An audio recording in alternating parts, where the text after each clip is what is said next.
Welcome everyone to the Smart Park podcast, where we explore ideas, innovations, and real-world lessons shaping the future of destinations. I'm Julie Klein from Aquatic Development Group, and today's episode is all about bringing a water park from vision to reality, a case study with a closer look inside the process of opening and operating a modern park. We're diving into a specific park that is near and dear to my heart because it is so beautiful, Soaky Mountain Water Park, exploring the collaboration, challenges, and key decisions that shape a project through opening day. Joining me today is David Andrews. Hello, Soaky Dave. How are you? Wonderful, wonderful, wonderful. I Excellent. appreciate you saying that it's near and dear to your heart because it's near and dear to my heart too. Soki's a really cool place, isn't it? It's such a cool place. I mean, not only being in the Smoky Mountains and nestled on a hillside, but what a story of how that project came to life. But before we dive into the specific park, I would love to kind of understand a little bit about your history and your backstory through your career in aquatics. Can you tell us a little bit about you? Okay, yeah. I lived in Virginia Beach, and lifeguarding jobs back in the late 1900s were the coolest jobs, right? And I wanted to be a lifeguard at what was then called uh, oh gosh, it just blanked, but it's Ocean Breeze Water Park. But it was Wild Water Rapids, and I loved being a pass holder there. I really enjoyed it, and then finally, it was old enough to get a job, and I ended up working at a grocery store, which was weird. But then I finally went out there and got a lifeguarding job, and I stuck there until I graduated high school. I was a school teacher for 1 year, and they said, Dave, like, we want you to be the operations manager. And I was like, okay, well, they're always going to need math teachers, but I don't know how long I could get this year-round job at this water park. And so I took it.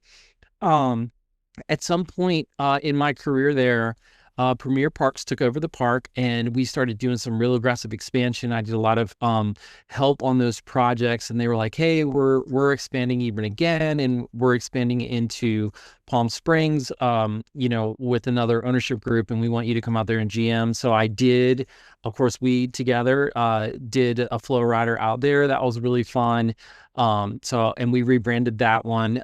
It was originally not Soak City. We did it Wet Mall, Palm Springs. And then I was out in California about 5 years and left and went and did Sound Waves, another one that we did together.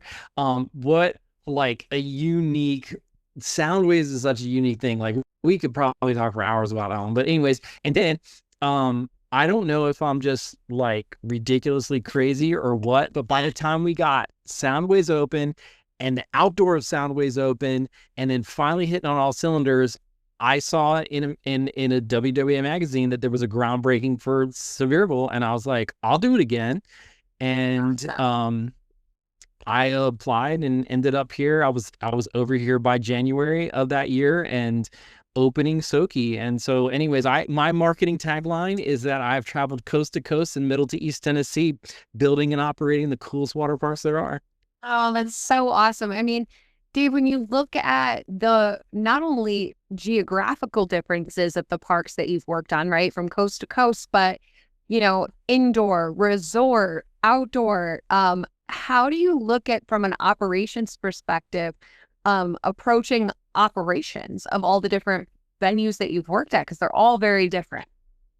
Yeah, like that's truly a very insightful question, right? Because inherently what we're trying to do is we're trying to entertain, we're trying to have fun, and the backbone of it's all the same.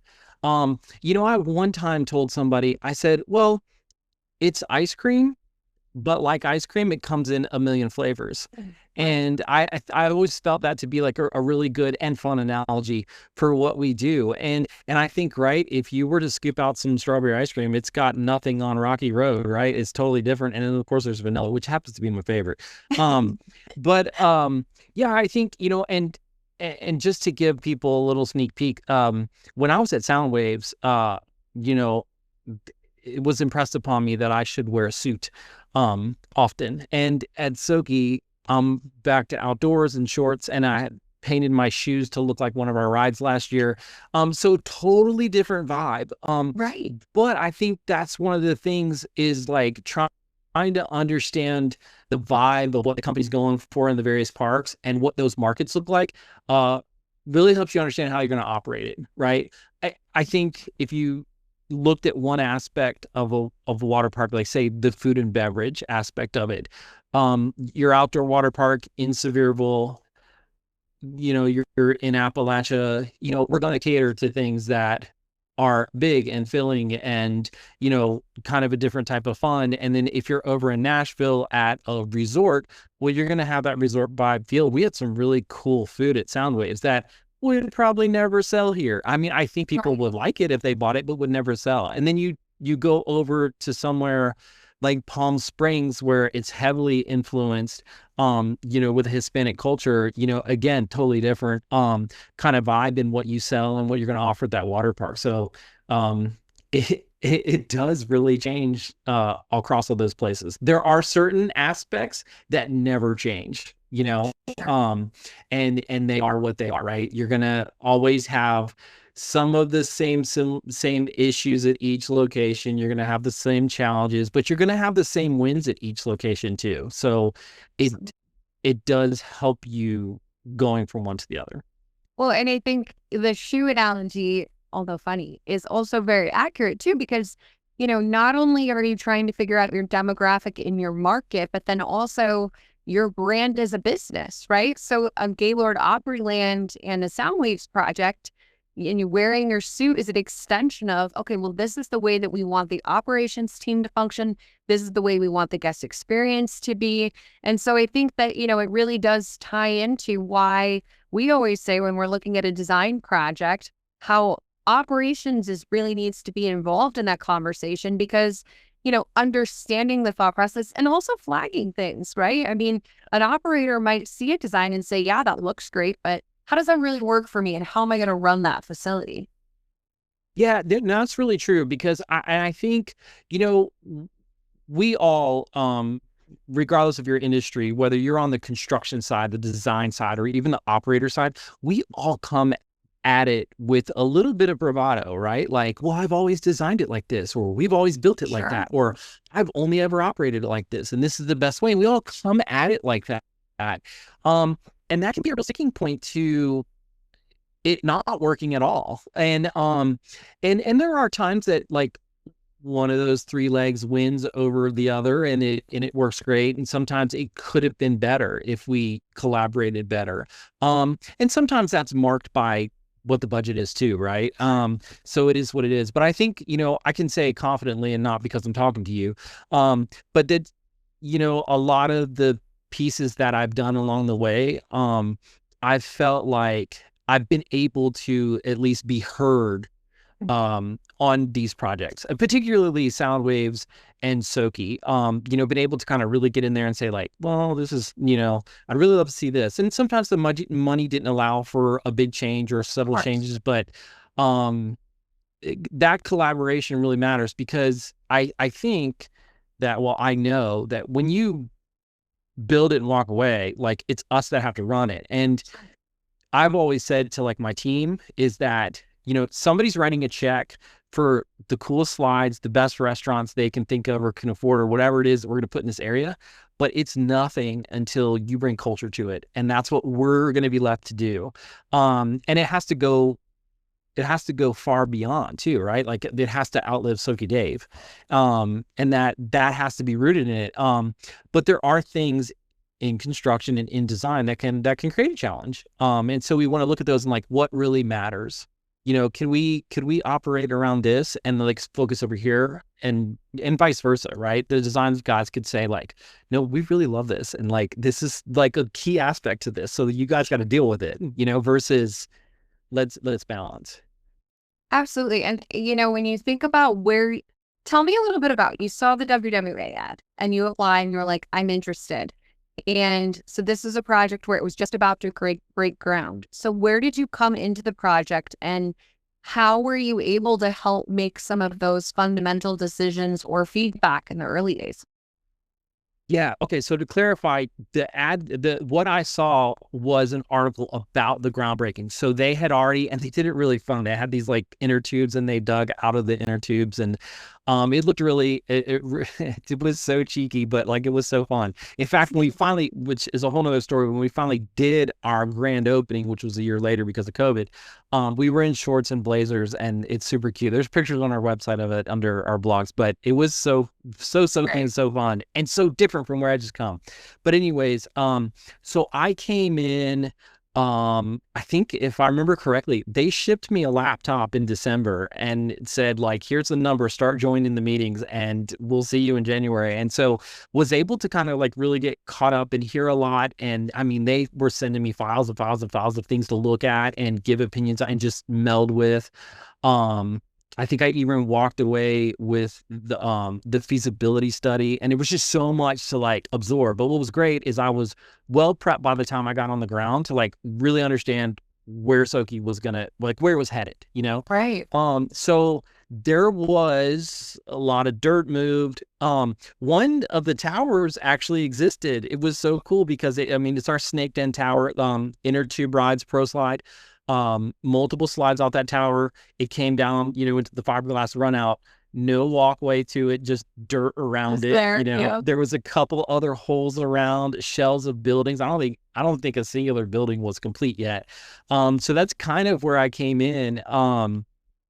But so certainly like getting caught up to speed on what we were trying to do.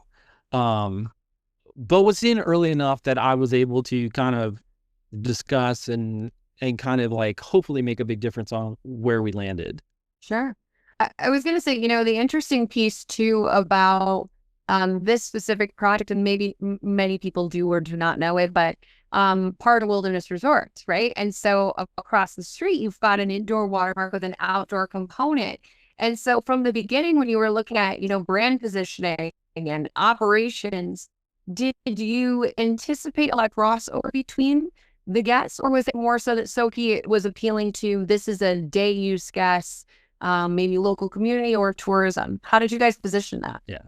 I want to tell you a funny story because it's entertaining and it will really level set this. So I was in an interview and I thought that talking about sound waves and the poshness and how awesome it was going to really enamor those guys, and they were going to hire me because like I've done these other things, but I was just at Sound Waves, like the coolest design park like you've ever seen, and it's right in the backyard of this place. I thought that was going to sell me 100%, and our COO put his hand on my arm and said, "That's wonderful, but we know how to do indoor parks. So tell us about when you were at the outdoor ones." And I was like, okay, because that's where I spent my whole career. Like, I love it. And I just knew, and I knew about the company and I knew that they knew indoor parks. I mean, I was looking at what they were doing when I was at Soundwaves. I just knew that we did it from a different ice cream flavor, if you will. But that level set a lot for me in that they were like, look, we're looking for a guy that can run the outdoors because this is a different animal than what we ran. And one of the owners had owned, an outdoor park in Wisconsin as well. And so he was well aware of like what a beast something like that can be compared to a resort with like a contained kind of customer base.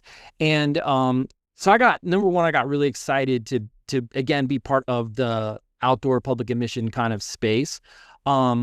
But it also left me as one of the experts in the room, which felt great, especially among such giants of our industry, right? I mean, because I don't necessarily consider myself to be a giant in our industry. It does sound like I've got a lot of knowledge, but maybe I've just been around a long time. But no, it was great. It was humbling. But I think, what we thought a lot about and what they thought about before me and even with me was, hey, we know how to get somebody into a room and keep them in our water park for 3 to 4 days and the food that we're going to feed them for 3 to 5 days, but like this is a 1-day option. Like, how do we get them in for a day? How do we steal time from other attractions, And I think when I sat between my first and second interview, I had buzzed through town real fast. Of course, I had to get back to Soundwaves, but I buzzed through and I realized that a place like the Great Smoky Mountains is so full of attraction. I was And just going to say, talk about trying to draw people away from where there's so much competition. You're not competing with water parks, you're competing with all different type of experiences. Oh, 100%. And of course, you can't talk about this area without mentioning Dollywood or Splash Country, right? Of And course. she's the queen of this area, wonderfully and rightfully so. But you look at that and say, like, well, we're not competing against Dollywood. Like, people come here to come to Dollywood. What I'm competing against is the like 1,500 other attractions that are in the area, because someone's coming to visit town for a week, 5 days, whatever they're coming for. How do I get them to not go to this fun museum or this tour or this dinner show and get them into Soaky for the day? And again, that's a lot different than positioning your resort hotel, right? Because in your resort hotel, it's like, well, stay with us and you can play in this water park and do those other things too. We're going to capture a lot of that revenue and that sales and that experience because you're with us in the morning and in the evening. And of course, you're going to spend a day here because you booked, right? But I got to get them in and get them for a day, or potentially season passes. Yeah.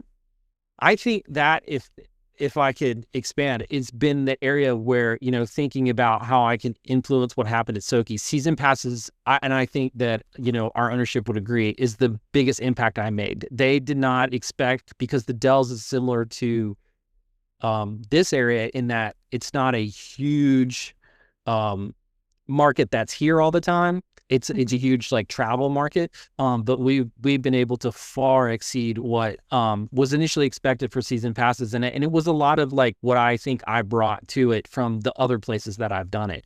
And again, a different way of looking at it, because you're thinking, okay, so does this, and in going back to construction and design, is this a place that people would truly want to come over and over again when they live down the street? Right. Yeah. And that matters. Right. And I was just going to say, and then we'll get back to construction design operations, but I think that a lot of the operators listening would love to know, and you don't have to give away your secret sauce, but what sort of strategies did you implement to make such an impact on season pass sales? I think that going back to one of the original questions is like, you're in different markets, like how do you make it work, right? And different markets want different things. I've always said one of the coolest things about Virginia Beach is it's such a huge military community, and effectively your pass holder base that like age 3 to like 14 never grows up, because these men and women of our military, they transfer in and out all the time.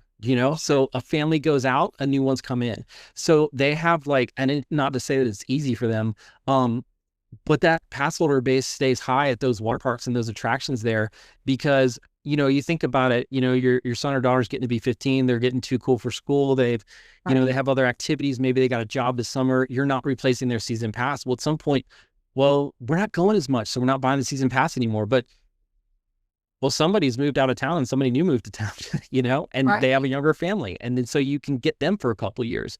So that's one thing that makes that really cool. And then you look at somewhere like here where, again, it's how do we get them bought in on coming here when we know that so many people are buying Dollywood passes?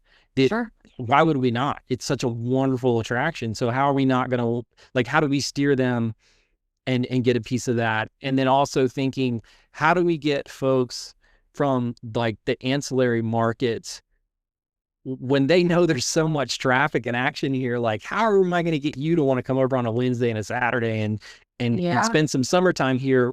When you know that there's a lot, like if you don't want to be around tourists, you know what I mean? Our geographical location helps that quite a bit. I always say, we exist right before all the traffic, which is an advantage of being in, no disparagement to Gatlinburg or Pigeon Forge, but we exist in Sevierville, the gateway to the Smokies. So we are right there at the beginning. I dare say we're the second attraction because Wilderness of the Smokies is the first attraction. That's awesome. I mean, when you look at obviously the quietness or the gateway to the Smokies, what are some of your favorite design elements, ride elements that Soaky Mountain has to offer? So Soaky Mountain Water Park is mountain modern. right? That was the phrase that I heard. I got some really cool theme and lookbooks. Man, they're so, I still have them. Yeah, It's love right it. back there. I love it. Um, and it's nailed it. I could not 5 years ago tell you what mountain modern looked like. I was, I came from I came from a beach to a desert to Nashville. All these places have their own feeling and their own vibe. And I know what hiking looks like. I know in my mind what a log cabin looks like. But what does mountain modern look like? But I could tell you walk out and look at Soaky and you're like, that's what it looks like. So design wise, and it's so it's appropriate, right? Because I think again in our industry, right, you want to attach a lot of the same things to a water park, right? We start thinking beach or beach resort, or we start thinking surf, cowabunga, or you think nautical and boats, right? Because it's all water. Um, but like Soaky, there's water that exists. There's water that exists in mountains, in streams. There's water that exists in lakes. There's so much more. And I think I can't give the credit to whoever did it or whatever group it is. I know that it was part of Ardell's group and it was part of the ADG design group. But they nailed that. They thought like, let's get beyond the box of doing too many surfboards and cowabungas or chill beach resort vibe. And like what they did was they created something that thematically is beautiful. You can, like, just as an example, the standing seam roofs that we have on all of our buildings, you can walk out there and look and say, I know that that's a food eatery, but with the board and batten, with the siding, with the standing seam roof, that feels like a welcome center. That feels like a ranger station, without being so hokey that it's literally a ranger station. You know what I mean? And it touches those vibes. We added in 2-story cabanas when we did the Edge in 22. And I worked with some of those guys on that. And I remember saying, like, these have to have the standing seam roof, because that's nailing the rest of this stuff. So these things are going to have a solid roof. It's got to be standing seam, because that's what's going to fit around here. And I think there's a lot of small choices made along the way that really sell that vibe. And you could have easily just did like, you could have easily done like fun resort water park pool, right? But it almost in some ways, and not to say that that's cheap, but it's almost in some ways like, that's easy, right? Like for us, for what we all do, right? No, and it's so true. And to your point also about like trying to draw in your local demographic and like nod to, the entrance to the Smokies, like what better way to do that than to tap into recognizable, identifiable features and elements. And it also makes it almost like an Instagrammable thing, right? Because it's different. It's not like what you see at every water park. Absolutely. And one of the coolest things is like, that's what they all say. They say, listen, don't get me wrong, love all the visitors. And they all say, oh, I want to come and I'm going to go to the mountains. And they think they're going to hike and stay in these beautiful cabins. And they do stay in these cabins and places that look like cabins and things like the wilderness.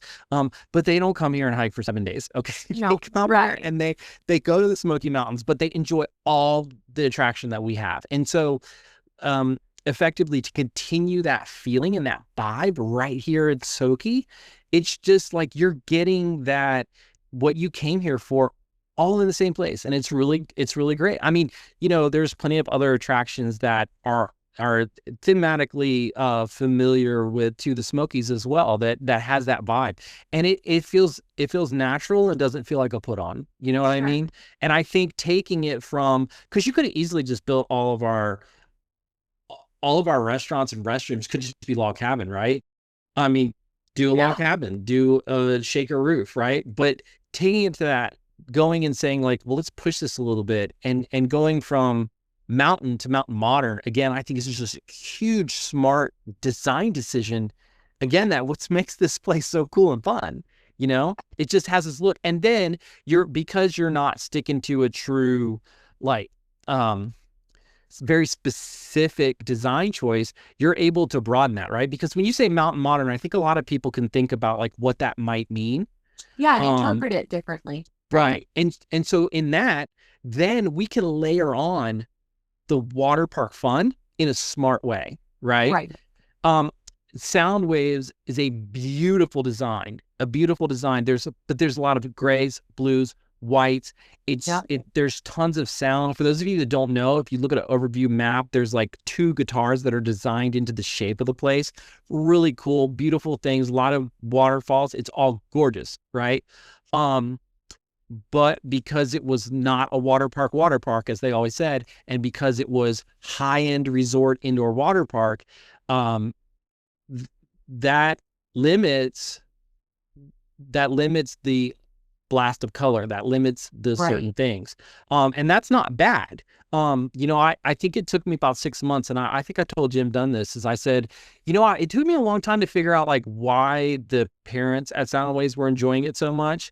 And then I realized, like, I have a good time taking my kids to the toy store, and maybe I'm different because I love to play too, but have a good time taking the kids to the toy store. But at the end of the day, like, I'm a little overstimulated at that and I enjoy it, Right. but a little overstimulated. When you come to Sound Waves, the kids are going to enjoy it regardless of what it looks like or feels like. They're going to enjoy the slides and the fun. But me as a parent, when I leave, I'm not as so overstimulated because it did have that upper end resort feel. Right. Right. It's a And so balance. yeah, and so that design of that location and the construction choices and fit made it that generates into that experience as you go along. And not to say that like one's better than the other, because you come to a mountain modern vibe, and we do have a little bit more of the toy store Fruit Loops type feeling in Soaky. But because it's not contained in a 1,100 square foot space and it's so much bigger, it doesn't feel as overstimulating, as oppressive as a toy aisle, right? And so you can truly relax in a mountain resort environment. Absolutely. And like you said, it gives you so many opportunities for ride theming, signage, how you really play into the story behind the architectural and design choices that go into the park. So Oh, very cool story. Pivoting back to pre-opening, we talked about you getting involved in the project. The timing of opening obviously leads to some challenges along the way, which I know there were some challenges through the construction process. And I also know there were some challenges with COVID-19. So tell me a little bit about some of the hurdles that you guys had to overcome and what you did to combat that. yeah, everybody has COVID stories, right? And some far, more serious than others. So I'm just gonna leave this to, like, I'm gonna focus on the lighter side of getting a water park open. And I want to tell you my favorite joke is that a lot of people would ask me, they would say, Dave, is this place gonna open? And my answer was, this place is going to open, or it's going to be the coolest Spirit of Halloween story you've ever seen. and and thank you, because thank you for laughing, because I've gotten a lot of laughs on that one. But no, I mean, there was so many people so invested. I mean, obviously I got to, like, everybody walked away and I'm left with it, which is fun for me. It's sad they all had to go on to the next things. But there was so much investment in getting this thing open, and I think people felt that, and I think the construction guys felt it, the designers felt it, the architect guys. Every time we were in a job trailer and like trying to figure out how to get this thing done, I mean, everybody felt like we really want to make this happen to push through and make it mean something. And that was truly its thing on its own. But it also, like, created this challenge and drama and problem and issue and all things. That what was great is, I don't think I'm sure there were times, but I can't go back and say that one guy or that one girl didn't think any of this would ever happen. Every time there was something, somebody was like, we can push through this, we can solve this, we can figure it out. And just to like highlight, and I know again everybody had their own kind of things going on, but our first inclination was, we were on a call, and some of the team that was working on the F&B type stuff started talking about, well, there's a virus in China, and they're talking they might close the plant. Chinese New Year's going on, but then if this plant closes, we might be in trouble with souvenir cops. And like, that was the very first thing, and that was like in February-ish time, if I remember correctly. And so what we left that call with was, why don't we all go back to our any vendor that's operating out of that geographical area and find out if they're experiencing the same issues. Well, of course, we found out that everybody did and then it ended up over here, and our resort hotel shut down. I have my own personal stories. I mean, I remember I had only worked for these guys for 3 months. I mean, I'm not making any money for them yet. I'm not a construction guy, but I'm a guy. And then they're laying off people across the street. Where does that leave me? Now I don't live here. I don't live in Nashville, so there's a lot there. And it's like, it just adds this layer of stress. But at the same time, it was, we got to get this thing opened, and in fact, I will tell you guys personally, I went to my boss and I was like, hey, look, like, this is weird. And if I need to be laid off, like, I understand that. Just let me know. And the answer was, we have to open this thing. It's got to get open, and we need your help, and we need somebody in the seat. And so, we pushed through, and I was very grateful for that. I was very grateful for the honest communication on that as well.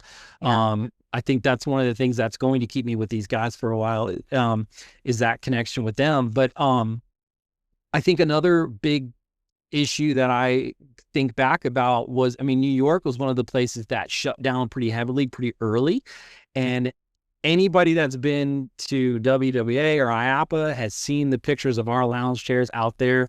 They're beautiful. The pictures that were taken at Soaky are beautiful. It still looks like that, guys. Or at least it will by May 9th. But that they shut down and disappeared. And then we're connecting with some of them, and they're like, look, there's 2 trucks that are packed, but we can't send them yet. And because they just threw it in the truck, like, we don't actually know what's in that truck. So when you get stuff, we don't know what's going to show up. And I mean, it was just, so much going on. But again, I don't think anybody looked around the room in the job trailers and was like, you got to get us an answer. Like, this is not going to work. I think it was a lot of very good collaboration on how we were going to make this happen. And I remember calling other people and saying, like, if you guys are going to open, would you rent us your chairs? Could we borrow your chairs? Is it like, what could we do to make this happen? And in the event we can't get furniture. And I think that was another cool thing, is I had a lot of other guys that I knew that didn't say, you're crazy, and hang up on me. They were like, Dave, let me figure this out. Let me see what we got and what we'll need. Yeah. And that was another thing, is like, some of the conversations I had was, what's your state doing? And what do you think if you're at a limited capacity, could you pull out some of your chairs, and could we come truck them and pick them up and bring them here? And they were like, that's probably a possibility, And again, like, you could argue, like, there's some salesmanship there, and like, look, you're not going to need all your chairs, and like, you can make a little extra money here. But I don't think I had to dig that deep into that part, as far as just saying, like, hey guys, like, let's do this, And fortunately, it did end up that, like, it opened, we started getting furniture. There was a bunch that was made that wasn't on the truck, and, it looks beautiful, and, we got the furniture we needed, and we got open, and, there's just so much to unpack with all that. So we won't do that today, but, well, I was going to say, you bring up really, like, 2 key themes for me. It's like top-down leadership, right? Of like, we're going to make this happen. And I think having that motivation, and like, we're going to figure it out, do whatever it takes to get it done. And I think that translates to the project. Like, if the client and the owner is driving that message, then everybody is going to try to lace up those shoes and get moving as best they can. And I think your other big piece of that statement and story was a community. I mean, the industry and leaning on one another. And it was nobody knew. Each state was different. Everybody was going through different challenges. And I think the ability to lean on each other as parks and operators and vendors and suppliers through that time as an industry just really speaks to how strong and what good people we really are. Honestly, I think it speaks volumes. Yeah, I mean, and it's so, like, there's probably, there's a lot of industries and locations where people say, oh, I work in a wonderful industry, and the world's so small and things. And that is true. But I think especially in our world of attractions, and in water parks and all, it's just, we really are that way. And, I think all you have to do is realize that you can make one phone call to one person that asking for help. And if they can't help you, they're going to get put you in touch with somebody else that they can. And when it comes down to competition, there's a line, right? That we're like, yeah, this isn't about competition. This is about making it safer, or this is about driving experience. Because I think that I don't know if anybody shouts it, but I think we all understand that um even still today, we're all in it together. Like if people don't love going to water parks or love going to attractions, it's not coming to mine. Whether they had a bad one at yours or hers or his, like we all want to present that water parks are awesome. They're safe. They're fun. Your family can get together. And by God, you can stay off your phone for the day Yeah. and enjoy your Yeah. family. And so, when they go to, I mean, we've all heard it from our guests and we've seen it on surveys. I love my water park at home, but I really enjoyed coming to yours. Or like we always used to go here and go to this water park, so we tried out yours. And it's like if we're not delivering at Soaky, we are impacting somebody else's water park somewhere else, and I think there is a natural understanding in all of us that there's a part of the line where we're going to say we're helping each other out because we may not be the same company, but we all want people using water parks. We all want people using attractions. And I think there's so much more to unpack again there when you start talking about the specific COVID things and talking about, capacity rates and how we were all working together with that and with state legislator. So there's a ton in there, even more serious, into the extent of like, we are part of the same team of business, right? And then again, even our vendor partners and construction partners and design partners are like, look, this is, we got, and I think some of the vendors and construction guys and design guys, you guys have it a little bit harder because, we know you, them, and it's like you guys are sometimes the guys that can put us all into touch with each other, but then there is also that, well, we have to be careful because we don't want anybody upset with us, but at the same time, like, if you want to know this, go talk to them, so it is fun too there. So there is challenges to that, like anything in life, but it is a wonderful community. I love, I mean, I'm so excited to be in this business. I love working in water parks. I have a blast. I mean, I think that's the best part about it, right? Because if you weren't as enthusiastic, your team feels it, and you bring that energy to your everyday life, and you bring it to the industry. So I think you stay you, Soaky Dave. It's awesome. You mentioned May 9th. So May 9th is opening day. So for an operator piece of advice, what sort of things are you working on pre-season? What are some tips and tricks as to how you get ready for opening day? Like, how do you get ready for opening day? And we all go through it every year. Well, I mean, I guess some of the unlucky few operate year round, which is awesome. I've done it once. Like, Got it. I love the break. But it may sound very cliche to say this, but it does start the year prior. When I found out in my younger years, late 20s, that the way you pack it up can truly have an impact on how you unpack it. That's when things began to change for me in terms of like efficiency and effectiveness the following year. And my team at Soaky does an amazing job. We talked about that, and my operators went out there. They have like pictures and like documents and maps and everything. This goes here, that goes there, but all that like comes out again, a month and a half ago. And the other operators know that, when you have to put on the GM hat, when you have to put on the owner hat, there's not tons and tons of money to spend on unpacking it all. And we want to, it's not that we don't want to create a good experience.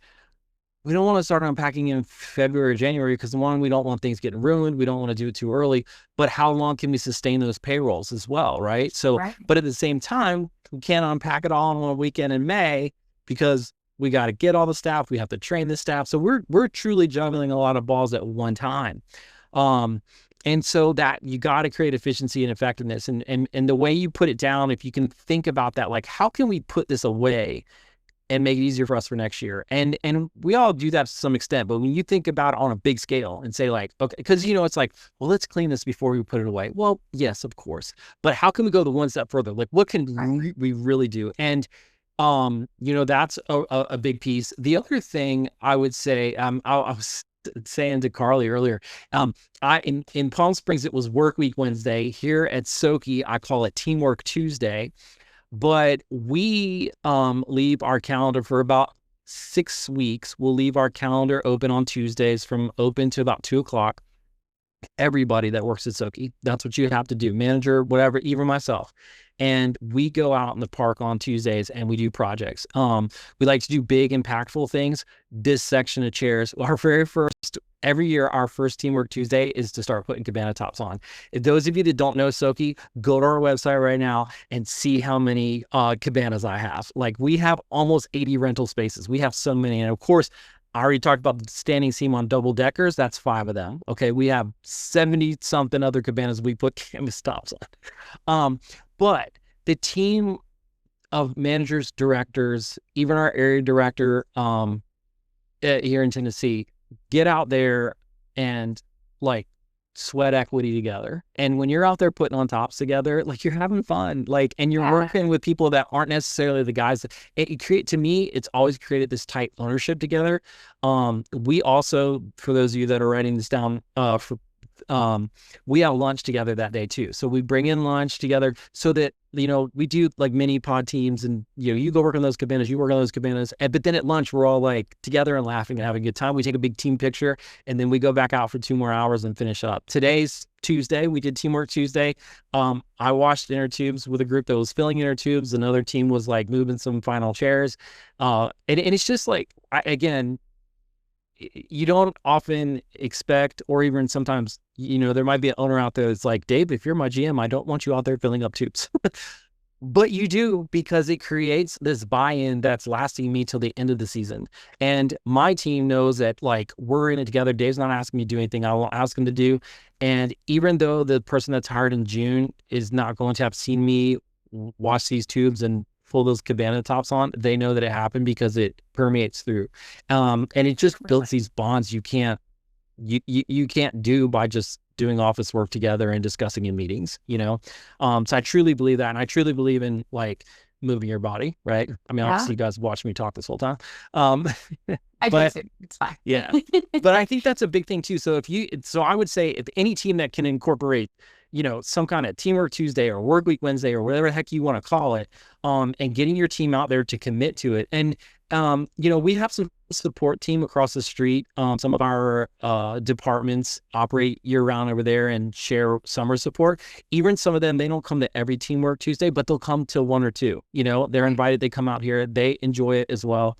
And again, it's a big build. So Teamwork Tuesday. The other thing that I would say is, I use the phrase death by 1,000 cuts a lot. And I say, we have to avoid 2 things. We got to avoid death by 1,000 cuts, and we have to avoid deja vu. And deja vu means, like, don't do it twice. And that can happen inadvertently, right? We think this pool is wonderful and awesome and open and ready to go. We start putting chairs around it. Something's happened. Now we got to get guys in with trucks. So we've already washed all this, and we got to unmove all these chairs, but whatever, that stuff happens. But how can we prevent from having to do things twice? So we think about that a lot. Like, let's sequence, right? And honestly, Ocean Breeze, when we did projects, when Premier first took over, is when I kind of got my first taste of real project management. And I think I learned a lot there and took that into opening up the parks. Like I used to just say, well, we have to unpack the park. And I think naturally you sequence it, right? Don't put all the chairs out here if you still have to drive through here, right? But I think if you truly stop, use your off season, use your downtime to sequence what you're going to do, you can set up a lot of success, just like a project manager would. And again, a lot of the guys and gals that are unpacking the parks, they're not project managers, but they can learn a lot and sequence that. And then death by 1,000 cuts, if you don't know what I mean there, is you can't put things off and say, like, oh, well, we can get that later. If we left one curtain off, there's 4 curtains on a cabana. If we left one curtain off of half of our cabanas, we would have 35 curtains to put up. That's not a 1-minute thing. And I can tell you now, at every park, and please email me if I'm not right, there is going to be an employee on day 1 who doesn't have his uniform or doesn't have his name tag and needs something and needs the attention of his supervisor or manager.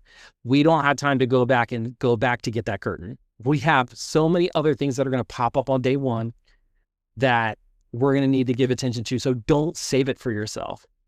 Don't leave 1,000 cuts. Walk around at least twice a week and find out what the 1,000 cuts are and put effort to that, because we do tend to want to focus on the big thing. Let's get all these chairs done. We'll worry about that little thing later, but they add up. And they get forgotten about so easy, right? Because it's a smaller thing. So you put it to the bottom of the list and it's like, okay, well, we'll get to it. And then you forget that you never got to it. I love so many things about what you just said. I mean, the takeaways of planning ahead, finishing out the season and tying up those loose ends. I mean, even on items like where something's broke, you might need the lead time to order it. If you wait until the new season, you're not going to have it in time.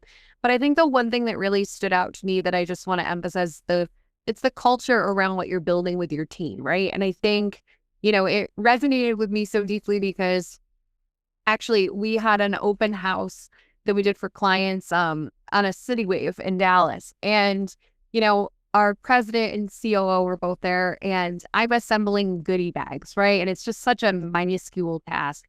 And immediately, like, they just roll up their sleeves and we're helping me out. And like, it just makes you feel so appreciated. And then, it really speaks to leadership when leadership isn't afraid to get down to the same level as you to help you out with something. I think that speaks a lot to what your company believes in, what your culture is. And to your last point, sweat equity, you learn a lot through sweat equity. We are a firm believer in get your people out, get them on the ground, let them learn. There's so much knowledge out there, and you learn by doing. Learn by making mistakes. Like your point is, right? It's okay to make a mistake because you learn from it, but you don't make it again. You learn from it. Yeah, 100%. Yeah. I think one thing you said there, like, too, just to add on about those guys jumping in with bags, and I know the guys you're talking about, it happened naturally, organically, because that's genuinely who they are. Like, our Teamwork Tuesday is planned, but everybody knows it's coming and they expect it because I've always done it. And when you work through the course of the day, it has to be genuine. Like, I'm genuinely working next to them with it. It's not for a photo op, if you will. So that's a key driver is, again, if you're going to do these kind of things with your team, do it with genuine certainty. That's why you have to block off your calendar for me anyways, because I'm already going to get a bunch of phone calls, even though all my team's out there. I'm going to get other phone calls. But if you're like, no, undivided time, I got to be with the team, do these things. And I'm not perfect all the time, but again, if it comes across genuine, just like those guys jumping in, that matters even more. Right? 100%. Well, Dave, I could talk to you for hours, but this was super productive. And I absolutely know listeners are taking a few great tidbits away with them. And certainly they can find you on social media if they have future questions. But I want to wrap up with, thank you so much for coming on today. It was so great to have you. It's always good to see you. And I wish you the best of luck on your season. We're going to have a blast out here. I know we are. It's May 9th. We don't have 1,000 cuts, but we have at least 100, and we will get them done.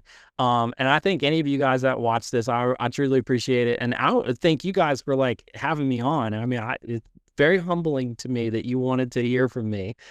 So I appreciate it. Yeah. You say you're not an industry giant, but I think you're pretty up there. So we're honored to have you on today. And well, thank you. Thanks, Julie. Thank you. And to all our listeners, tune into our next episode. Thanks so much for joining.